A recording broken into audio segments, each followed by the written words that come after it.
So I'm looking at the button that's not there now, but the button that I would normally hit when I go live. It's the button to say, right, record now, you know, like hit record. So honestly, this is really frustrating because it's taking me so long to gauge the camera lens, you know. Oh my gosh, did you see how big my hand looked? Look. Anyway, here we go. Everything just looks amplified, doesn't it? Oh, it doesn't matter. What does it matter anyway? So, this is what I do just before getting on camera. It's ridiculous, isn't it? Of course, I pray as well and ask the Lord for wisdom and to give me boldness and take away the feeling of being shy, right? And then anyway, I was doing that, and in the middle of all that, of course, my laptop went off because I didn't have it in the charger. That shows you how long I've been sitting there trying to prep, because I was just setting up the laptop because there was a page. Right, let's get to the point, Sonia. Hello. This horizontal thing's really thrown me, you guys. I'm so sorry. Anyway. Pardon. Please forgive me. I had an article that I wanted to share with you. And when I read it, I just thought, Bible prophecy all over this thing. You remember in my past videos that I've spoken to you about the Antichrist Beast Kingdom, right? And it's coming out of the Middle East. And I referenced the book of Daniel and the book of Revelation. Daniel's chapter 2, 7, 8, and Revelation chapter 13.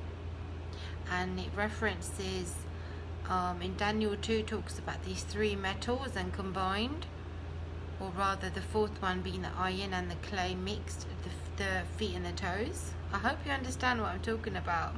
For those of you who are new to my channel, this probably sounds really gibberish to you, but trust me, I am talking about Bible prophecy, alright? And for those of you who have been following my videos for a while, thank you so much for still being here. The book of Daniel talks about an image that Nebuchadnezzar saw. Daniel the prophet gives the interpretation. That image consists of gold, silver, bronze and iron.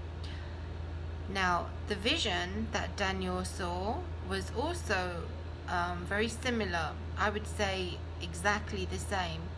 He sees a vision of a beast, and that beast is a lion, a bear, a leopard, and the fourth beast is more dreadful and more terrible than the first three. But that fourth one is the final beast.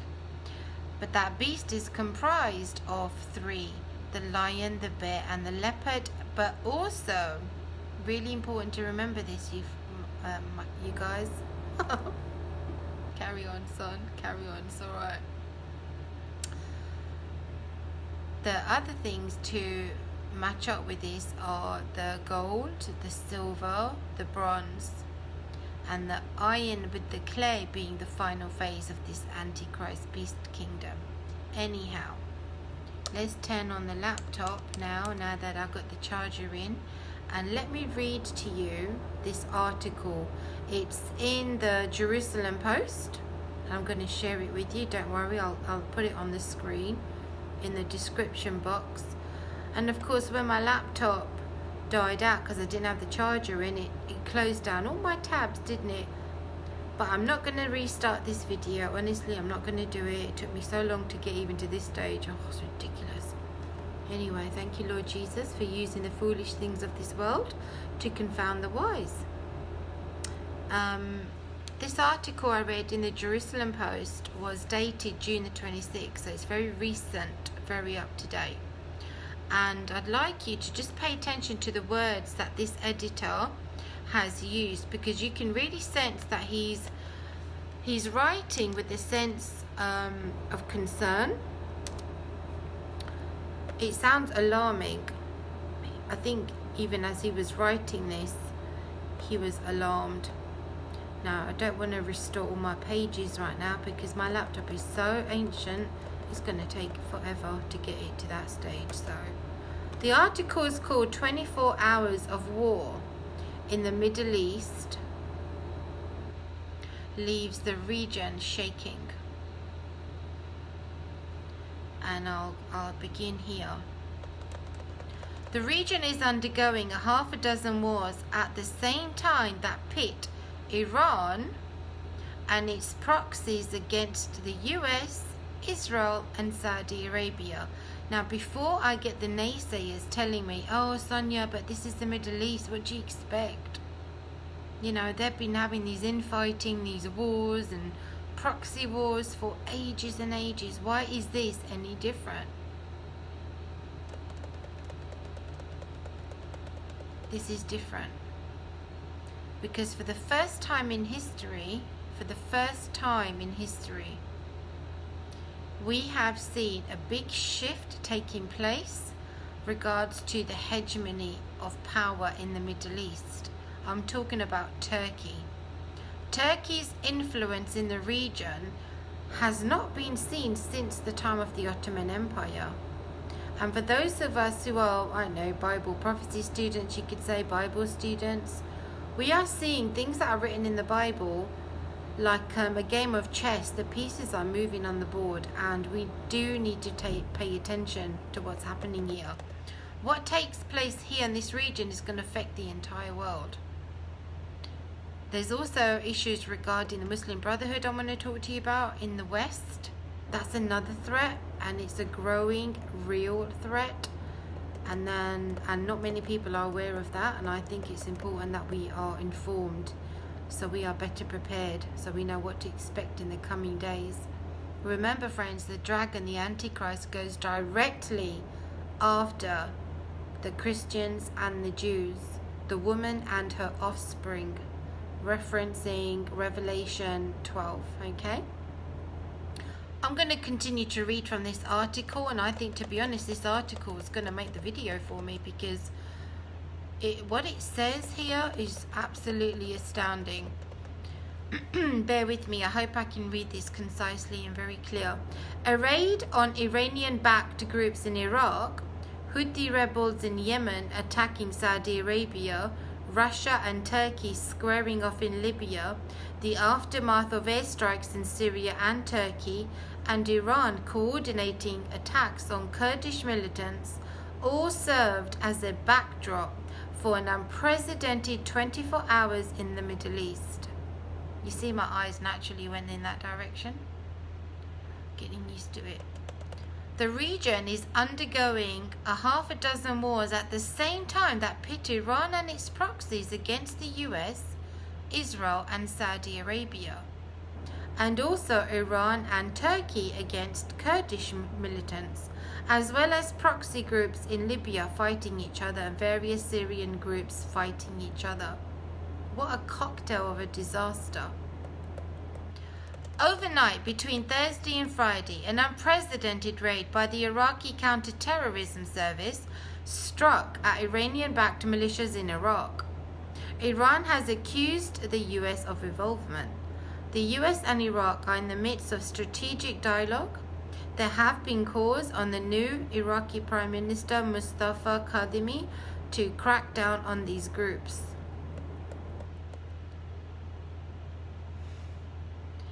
Kata'ib Hezbollah, the key Iranian-backed group, has carried out dozens of rocket attacks on US forces in Iraq, killing 3 members of the coalition and contractor. Sometimes you think, why doesn't President Trump talk about this? This is the stuff that takes place in the backdrop, behind the scenes. Because once this sort of conflict is taking place, the information is coming up by the minute, by the hour, very up to date because of what's going on. Before people make a statement or a decision regarding a conflict so crazy as this right now, they have to be very careful with the intelligence information that they've been given. Is it any wonder why we don't hear about this in our media? All we're hearing about right now is you know what. The US carried out 3 rounds of airstrikes on this group in December, January, March, and killed Iran's IRGC Quds Force head, Qasem Soleimani. We know about that, right? The turn of the new year, what happened. The raids led to a protest at the Green Zone and arrests. The full details of what happened is not clear, but Iraq may have stoked tensions with Iran and US forces could be targeted. Then people say, yeah, but this sort of stuff has been going on all the time. This is what happened in Iraq. Pay attention, you guys. Please listen, bear with me. At the same time, a large gas storage tank reportedly exploded near Tehran in Parchin just after midnight, leading to rumors of airstrikes on Iran. The massive explosion looked like it was a serious accident. Iran's media and regime cannot be trusted to provide the full details. The massive explosion led to many false social media reports about the incident, including claims it was some kind of attack on Iran. Iran's Ministry of Defense says the incident is under control. Bear in mind Daniel chapter 8 as I'm reading this to you, because remember what I've said in my previous videos, in several, if you look at the Caliphate videos, Antichrist in the Middle East videos, I mentioned that there is coming a time of great turmoil in the Middle East, so much more than we have ever seen in the past. It's going to be crazy, you guys, and it's going to affect us in the West. Remember, the restrainer who is restraining the man of sin, the Antichrist, will reach a point where he is no longer going to restrain him.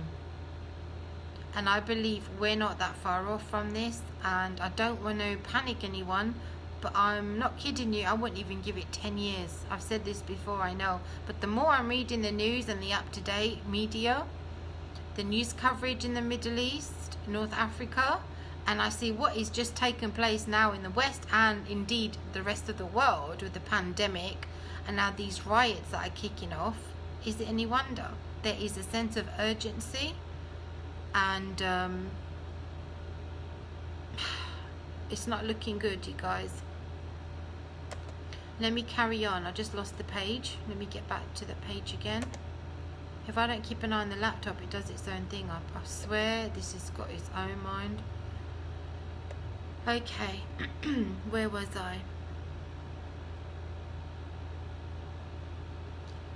Here I was. Iraq has also called on Turkey to stop the airstrikes in Iraq. Over the last weeks, Turkey claims it has been carrying out operations against the Kurdistan Workers' Party (PKK), and as a side note, it has been alleged that Antifa have been trained by the PKK in the last, I would say, up to 5 years now. The PKK and Antifa have been training together. Isn't that interesting? What's interesting about that is that the US, or let's say the Trump administration, was in a sense supportive of the YPG and the PKK. Oh my goodness, these abbreviations. The resistant fighters, the Kurdish ones, right, in that region, because they were used as a front against ISIS.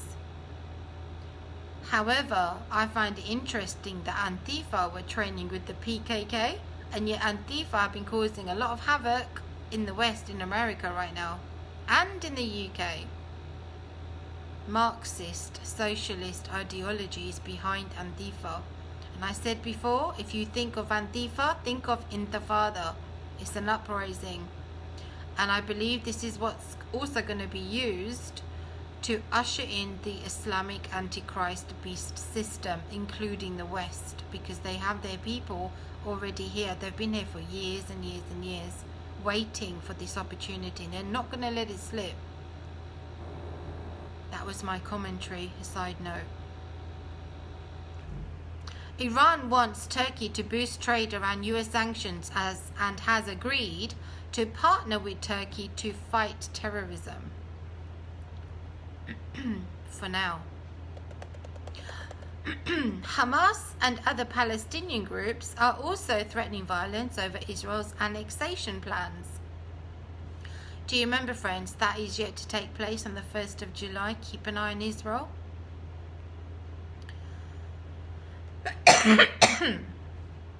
Excuse me. Iranian media is highlighted the Hamas threats, and Iran clearly wants to heat up tensions in the West Bank and Gaza.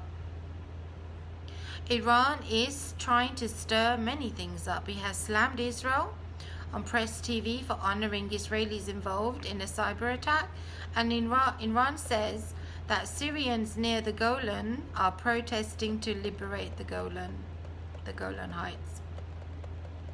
It goes on. So much to read here. Meanwhile, Saudi Arabia has slammed Iranian-backed Houthi rebels for attacks on the kingdom over the last week.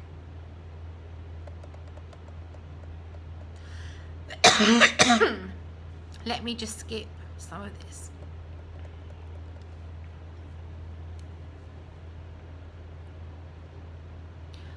Are you aware that when it talks about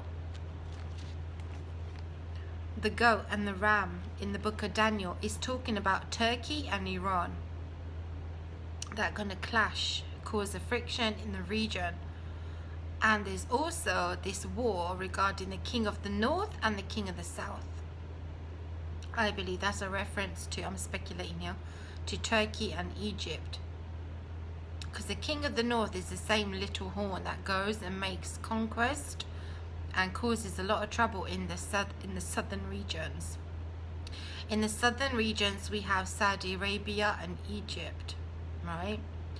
So is it interesting? We now see Turkey and Egypt proxy war taking place in Libya, because of course Turkey wants a stronghold in Libya, is trying to secure that. So that I see as a precursor to the kings of the north and the kings of the south going to war eventually, openly. Because remember, I said many times, the Antichrist beast will have nations who resist his rule. It's not a one-world religion. It's not a new world order in that sense. It's an Islamic world order that's coming. And we are seeing the beginning stages of that being implemented.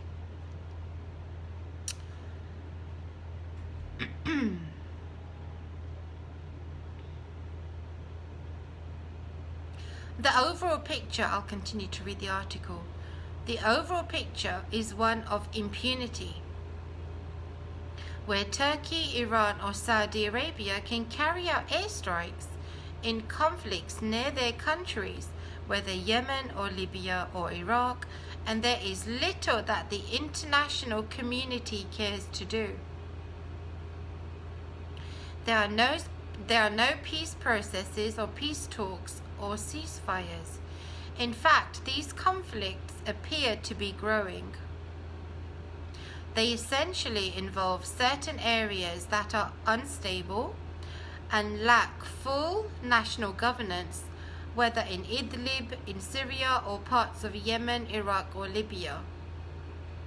This is a ring of instability.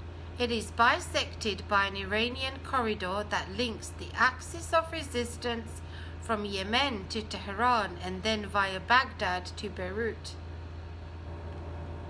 You can hear the sense of alarm in this editor's writings, and rightly so. Turkey has a crescent of control from Libya to Idlib, Tel Abyad and northern Iraq, and troops in Qatar. Turkey and Iran benefit from these conflicts, growing in control over neighboring states. Saudi Arabia, Egypt, the UAE, and their allies are not increasing their influence much. Russia stands above it all, working with Turkey on some issues, such as the S-400's air defense, but also supporting Benghazi in Libya and the Syrian regime. Russia, I don't know what to make of Russia's situation at the moment. It's like it's obviously looking out for its own interests, but you know, many people have often said that Russia will be the Antichrist beast system, and I don't agree with that. The bear in Bible prophecy is not the Russian bear, it's the Medo-Persian bear. Let me continue. The US is seeking to withdraw slowly, but still wants to have influence in eastern Syria, parts of Iraq, and with Israel. The last 24 hours show what happens in the long-term withdrawal of US influence and as other powers rise. I thought that last paragraph was incredibly prophetic. Let me repeat. The US is seeking to withdraw slowly, but still wants to have influence in eastern Syria, parts of Iraq, and with Israel. The last 24 hours show what happens in the long-term withdrawal of US influence and as other powers rise. Remember in one of my videos, I have to remember which one, but I said I see a weakening of the West economically. That we're going to be so bogged down with our own concerns, our own troubles. Now we've got, like I would say, the beginning stages of a civil war on our hands here in the West. These race riots, we haven't seen the end of them yet, friends. And so what this is going to do, and of course the pandemic scenario, is going to indefinitely weaken the West. Now Trump earlier today, or was it yesterday, on Sean Hannity, he made a statement just saying that, you know, the economy is picking up already. But I wouldn't be so sure. I would not have any confidence in the Western economy at this moment, because in order for one of these kingdoms to rise, the Antichrist beast kingdom, there has to be a power that falls. There's a fall and then there's a rise. And so I would be very keen to see how the next few months pan out economically, because the mark of the beast, remember friends, is economic as well as it is spiritual. People take the mark of the beast in allegiance to the dragon, but it's going to affect commerce, trade, buying and selling. So these are things that we need to pay close attention to. And I think the speed at which things are happening right now is staggering to me. I think it's really shocking. I thank God that we are now living in this lifetime, in this generation, to see it unfold. And Bible prophecy is so important, you guys, so important to understand. And as the days, weeks, months come, we will continue to improve in our understanding as the Lord's Holy Spirit gives us the understanding. And also remember, he corrects us too. So I'm going to leave that with you for now, food for thought, and I will do a Bible study with the scriptures that I believe talk about this scenario taking place right now, and more, plus more, the Muslim Brotherhood in America, and there's a lot of information coming. But I wanted to get this news article out and share it with you, and I'm going to put the link under the description box. Thank you for your time, and I'll be back again very soon.